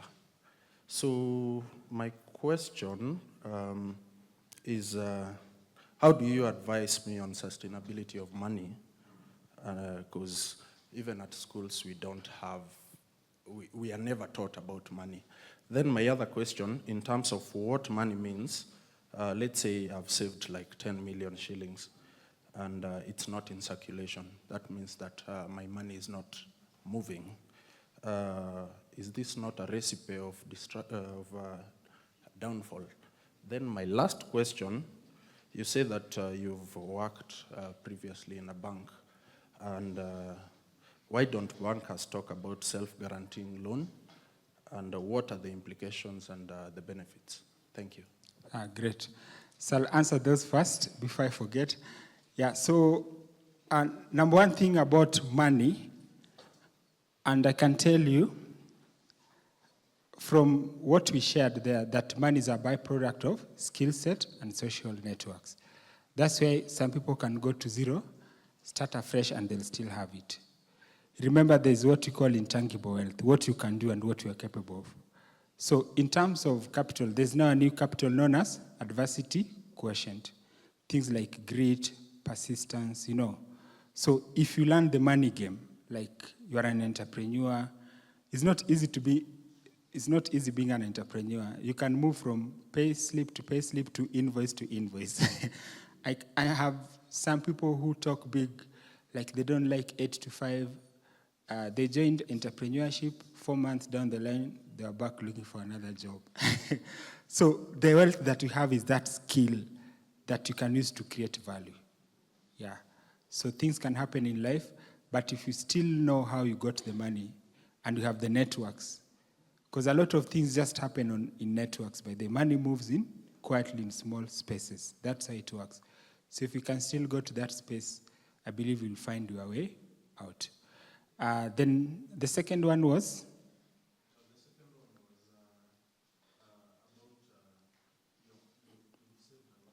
Great. Saving, yeah. So that's a very good question. I like it. So what you need to understand under Financial Markets 101 is that money only creates value when it is at rest. So the money that you are sending to people on WhatsApp, on M-Pesa and the rest, 5 or 10 years now, you might not know where it went. What about the money that you have in a sack or money market? It grows and you're adding more, right? Yeah, so what happens, the financial markets work, banks do what we call financial intermediation. So they take money from you who have excess, which is capital, you're 1,000. Then businesses like Abojani, if you ever run a business, you'll find that, like when I was running my conference, I need to pay suppliers or vendors, but the sponsors have not paid, so I need money. So the bank will finance me using your money. So that's how banks create investments. And now we have over 4 trillion in loans. Those loans have been given to businesses and entrepreneurs. That's why the businesses are growing. That's why they've employed people. You get it? So does that make sense? Yeah, so money, when it is in deposit, it is now given to people who create opportunities. Yeah. So I hope, so that's a good sign. It means money is coming home. Yeah, so I hope you've understood that point. It is savings that create investments in ecosystem. Because that company will use the loan to expand, to pay salaries, you get it? And do expansions. Like KCB and Equity, they've gone to DRC. What did they go with? Money. You get it? Yes. So actually deposits, they're not just seated there idle. They're creating value. The money that you see moving, probably have gotten a 10 or 20 million loan, and now you see that money moving. But that money is coming from deposits. I hope that answers you. So you must understand financial markets 101 and how it works. Some people claim that you should not leave your money in a bank.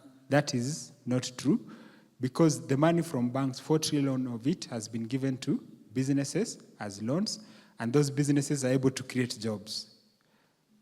Okay? Yeah. So it's important to understand how things are interlinked. Yeah. Great. Then finally, also as an entrepreneur, you must ensure that your money passes through a bank account.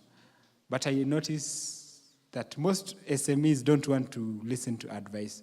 Because like for me, I can't struggle to get a bank loan. I know how the system works. All my payments pass through a bank account. So if I want a loan, they'll give me a loan. But for SMEs, you want to hide it. Sindio? Chini ya blanketi. That KRA will come. So the bank don't know about you and your business. We don't know what is happening on your M-Pesa, and there's data privacy.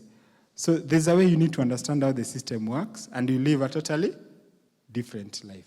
And also with banks, there's what you call relationship management. Ensure that you talk to the bank on a regular basis. It is a full-time job. Finance is a full-time job. As CEO, ensure you tell your bank, these are the plans that I have, these are how things are, this is the season. So once you create that relationship and you need money, it becomes much easier for them to support you. So the deposits are actually there to support you as an entrepreneur, but you have to show us that we can trust you. Yeah. Thank you. So deposits are investments, in quotes, given to private sector, then private sector give us opportunities and jobs. Yeah. Thank you. Any other question? I think there was one at the back.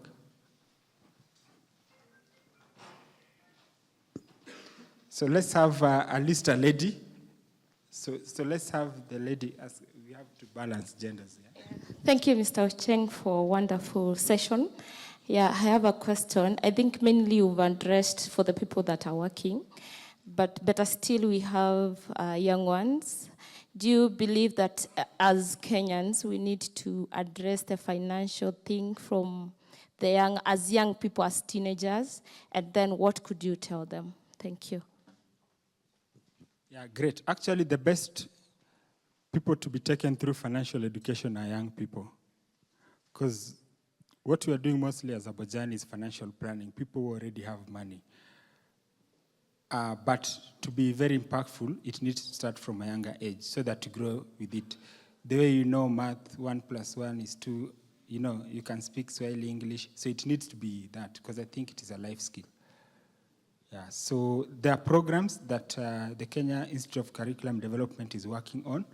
And I believe Gen Alpha, if I'm not wrong, I've seen my sons and daughters, they're very keen on money.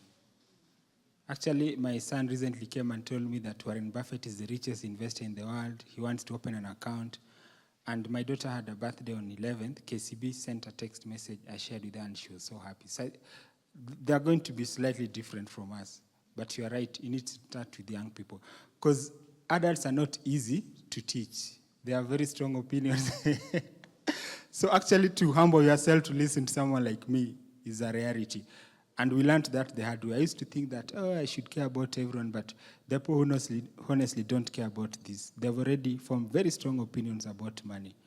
They can only come after they've lost money in a scam. You know, they need something bad to happen for them to come. But we can't blame them since the system doesn't cater for it. Yeah. So it's about young people. So what you know, share with people in your groups. Because unfortunately, when there's no financial education, the financial advisors become our friends and family. That's how it happens, unfortunately. So if you know the right information and you share with others, then that way you can grow. And if you can start having financial conversations at the dinner table, it will be better. Yeah. Thank you. I hope that answers you. For young people, I think for now, like I've said, is curiosity. The right channels, the NSC, they do some webinars. Their YouTube channel has information. And I can tell you, if I go to Philippines, there's a lady who does financial literacy and she's in campus. Her YouTube channel has like over 3 million views per video. That's not the case in Kenya. If the NSC puts videos, they'll have 14 views. So also for us, it's up to us to connect to this money thing. Wapatie nini hype, at least when they do the content. Share with your friends so that people who are doing it can also be encouraged. Because, you know, you can only do something that you feel is valuable. So let's give the people at NSC and the rest people in the financial literacy space even 1% of the time we spend on social media. Then it will encourage them to also grow their efforts. Yeah.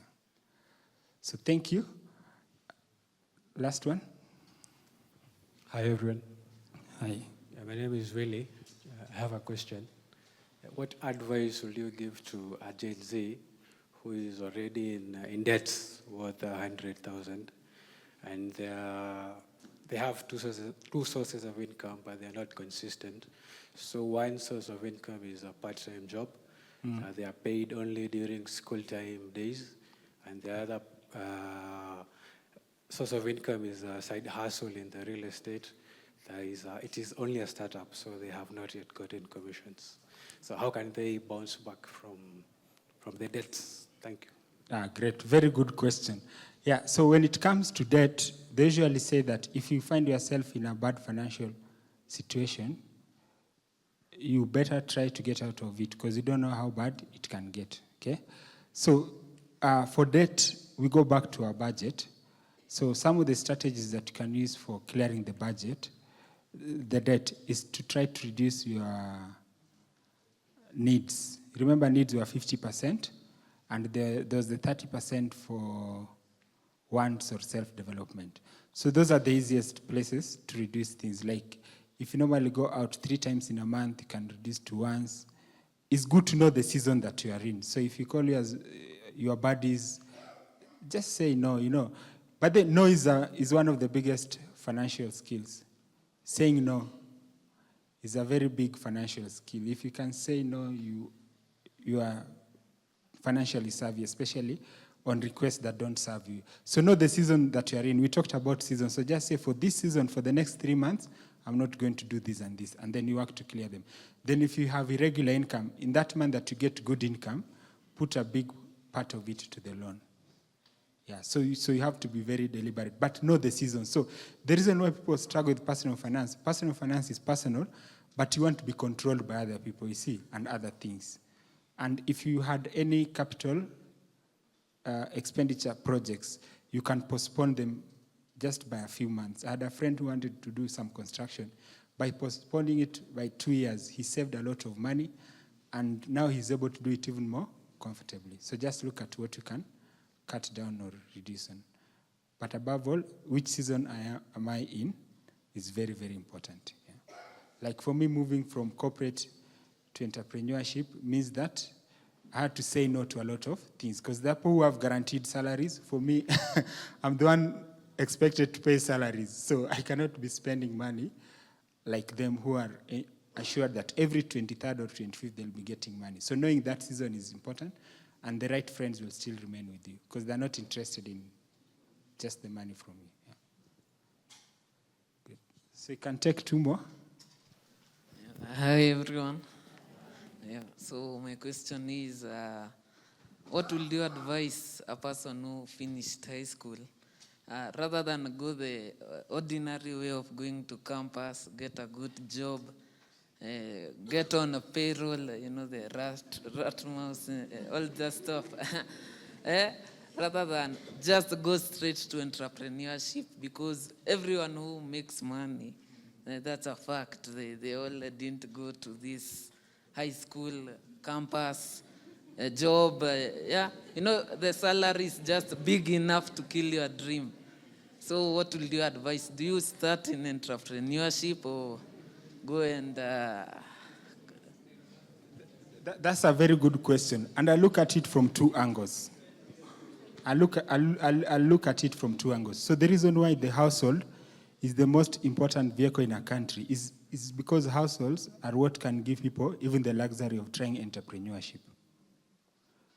And actually, research from Kipra says that 80% of all SMEs and businesses are funded by households. So it depends. So these personal finance situations are not shared, right? So that's why you say you have to look at yourself from your background. Like for me, my dad told me that after high school, after university, he gave me rent worth 6 months. And I was given like a whole year to look for a house when I was in campus in 4th year. Then in December, he gave me that money. I was very lucky. Since I was in campus, I was a politician. Had a lot of network. So for me, by 8th of Jan, I got a job. So that's an exception. Not everyone can move just from campus to entrepreneurship. Then, during that time, we used to try some businesses, doing websites. That time could do for constituencies, what. So I'd thought of even leaving that job and going to entrepreneurship, until there's a day we were doing some website for a construction company industrial area. I think that's the time there was this thing of Mudhurwa as the stage for going to industrial area. I remember something like that. So I used to live in Kimbo, near Ruiru. So I came to town. I was very naive to think that since that was the last day for the project and they said they'll pay, that they'll actually pay. So I had only means for getting from Juja to there, take a matatu to industrial area. When we arrived, the guy said that there's this one thing that you need to change. So in short, they're not going to pay me on that day. So I had to walk from industrial area to town. I went to see one of my uncles who was working in CBD by then. Talked a lot, but they know a way of reading between the lines, and gave me money to go back to Kimbo. So that day, it taught me a very big lesson in entrepreneurship, that you need to have some buffer, So you need to try to see where am I in before I take risk, because entrepreneurship has got the highest risk. So when you talk about seasons, now from that day, I made a decision that now since it was 2010, I was trying to ensure that by 2019, I would get out of employment. Still by 2019, I was not ready, and I got out of it by 2021. You see, so you really need to know where you are. So the job can be a means to entrepreneurship. It gave me capital for the entrepreneurship. Some of the businesses in our space who even got funding have collapsed, but the discipline that I got on managing money, helped me to be able to do that foundation. And there are other people who are big entrepreneurs and they started like that. So you really have to know if you have means within the family that can support the idea. That's why you say families should be encouraged to save and invest, because when they save and invest, they can say, my son or daughter Robert, instead of going to work, you try out a business. If your family has 10M, they might not tell you, they can give you 500K, right? You have an opportunity to play around with even 6 businesses, because businesses rarely work. So when I was in corporate working, I was trying the businesses. If you say entrepreneurship is the best, and in 4 years, I lost 3.6M, because I was working in a bank. It was very easy to get a loan. I could go to HR, within 2 hours I get unsecured of 1M. But wherever that money went, yeah. But now that I got the seed from employment, I'm able to be more financially savvy and run the business. So it really depends on where you are, but always keep your options open. You can try things. But the big thing, if you build social capital, it will give you more options. Because even getting into entrepreneurship, you need to have very good networks, you know. It is wealth, not financial, but it can generate money. So you have to build that and create a roadmap that can work for you. And on employment, so the problem I have with us Kenyans, we've not understood like the value of a company, and maybe it can be changed through HRs. So when I was at the bank, there were my colleagues who went, they were junior than me, I was their boss, but they went to work for some US tech companies, and in 3 years, the shares that they were given as ESOP, they're able to come back to Kenya and buy a house in South Sea. So even employment has got shareholding if it can be structured very well going forward. But I see most Kenyan employees, they just want salaries, you know. They just want salaries, no strings attached. 8 and you are gone. But in the long run, the people will be able to survive are people who are owners. If you are just working for salaries, AI will replace you. Look at data. Standard Chartered, the number of the employees has reduced by almost 50% in the last 10 years, but dividend has grown up by close to 3 times. So shareholders are earning more money and growing, yet the number of employed people are going down. Even the banking sector, the last 10 years, the number of employees has grown by only 35%, but profits have grown by 3 times. So in the long run, find a way to be an owner. Own some stake in something that is growing. Yeah, because even that job by itself may not be there. Yes. So what I could say, diversified opinions, but know your season. So I was in employment for 9 years. That was a season, but it was a means to an end. Yeah, but I've had my friends who have left corporates with very big words, going to entrepreneurship. 4 months, they cannot survive, they go back. They said, Robert, if this is what entrepreneurship is, I'm not going to do it. The kind of stress managing employees, different generations, invoices, etc. So that flexibility will now allow you to create. And in the long run, we are talking about money. I hope now you've seen it. It is money that gives you more options to really do the things that you like. It could be from your family. You know, family can afford to give you money for entrepreneurship, or employment as a vehicle, or investment that you make. Yeah, but it's always good to have it